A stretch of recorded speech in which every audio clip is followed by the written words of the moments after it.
Mặc ai nhạo báng khinh khi, phần ta niệm chữ từ bi độ đời.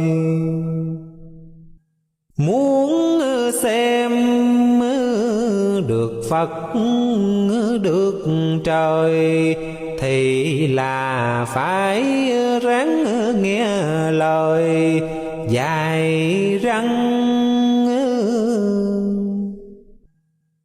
Ba gia cùng các chư tăng, việc tu không đợi hương đăng làm gì.